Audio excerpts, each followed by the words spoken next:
Au cœur d'une grande forêt lumineuse vivait Plume, un jeune blaireau au pelage doux et aux yeux toujours curieux. Plume aimait sa forêt plus que tout. Il aimait le bruit des feuilles sous ses pattes, l'odeur de la terre après la pluie, et la manière dont le soleil dessinait des taches dorées sur le sol. Chaque matin, Plume sortait de son terrier pour se promener. Il ne marchait jamais très vite.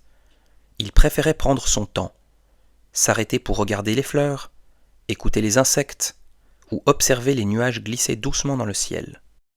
La forêt était pleine de chemins, certains larges et très fréquentés, et d'autres plus petits et discrets.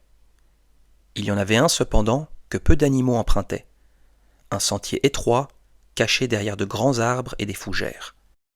Il n'était ni sombre ni dangereux, mais simplement inconnu. Plume le voyait souvent de loin et se demandait où il menait. Un jour, après une nuit de pluie douce, la forêt semblait différente. Les feuilles brillaient encore d'humidité et l'air sentait bon le printemps. Mais certains chemins habituels étaient couverts de branches tombées et de petits ruisseaux qui avaient changé de place.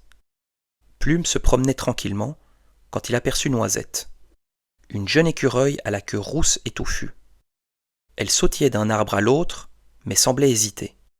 Noisette essayait de rejoindre une clairière où poussaient les premières fleurs de la saison. Habituellement, le chemin était facile, mais ce matin-là, il était impraticable. Plume observa la forêt avec attention.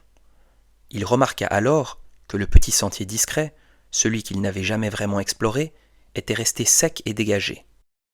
La lumière y entrait doucement, comme si le soleil avait choisi de l'éclairer spécialement. Sans faire de grands discours, Plume proposa de passer par là. Noisette accepta avec confiance, heureuse de ne pas être seule. Dès qu'ils posèrent leurs pattes sur le sentier, Plume comprit qu'il s'était trompé en l'imaginant inquiétant. Le chemin était chaleureux et joyeux. De petites fleurs colorées poussaient tout autour, et des insectes brillants flottaient dans l'air comme des confettis. Les arbres formaient une sorte de tunnel naturel, mais leurs branches laissaient passer la lumière. On entendait le chant des oiseaux, doux et apaisant. Plume se sentit bien. À chaque pas, il avait l'impression que la forêt lui souriait. Un peu plus loin, ils croisèrent un vieux hibou installé confortablement sous un tronc creux. Il cligna lentement des yeux, heureux de voir de la vie sur ce chemin oublié. Sa présence rassurante donnait l'impression que tout était à sa place. Le sentier continuait en douceur, sans surprise, comme s'il avait toujours attendu qu'on prenne le temps de le découvrir. En avançant, Plume et Noisette firent plusieurs petites découvertes. Ils trouvèrent un tapis de mousse si moelleux qu'ils s'y arrêtèrent un moment pour se reposer. Ils observèrent une famille de papillons aux ailes multicolores. Ils sentirent une fleur qui dégageait un parfum sucré, presque comme du miel. Plume comprit alors quelque chose d'important. Ce sentier n'était pas fait pour aller vite, il était fait pour regarder, écouter et apprécier.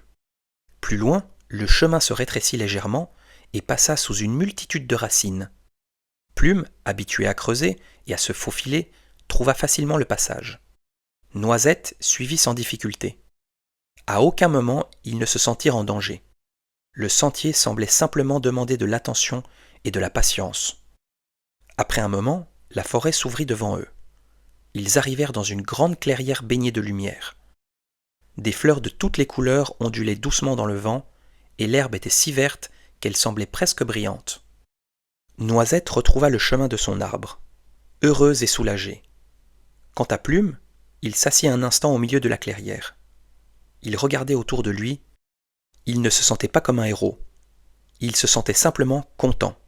Content d'avoir découvert un nouveau chemin. Content d'avoir aidé. Content d'avoir écouté sa curiosité. Plume rentra chez lui en fin de journée. Le sentier lui parut déjà familier, comme un vieil ami. Il savait qu'il y retournerait, peut-être seul, peut-être accompagné. Les jours suivants, il raconta son aventure aux autres animaux. Ils furent surpris d'apprendre que ce petit sentier était si agréable. Certains décidèrent même de l'emprunter à leur tour, doucement, avec respect. La forêt ne changea pas, mais elle sembla encore plus vivante, comme si chaque chemin, même les plus discrets, avait quelque chose à offrir. Plume continua ses promenades, toujours calme et attentif. Il savait maintenant que parfois les plus belles découvertes se trouvent juste à côté, là où l'on n'avait jamais vraiment regardé. La curiosité douce et patiente permet de découvrir de belles choses. Ce qui est inconnu n'est pas forcément effrayant. Il peut simplement attendre qu'on prenne le temps de le découvrir.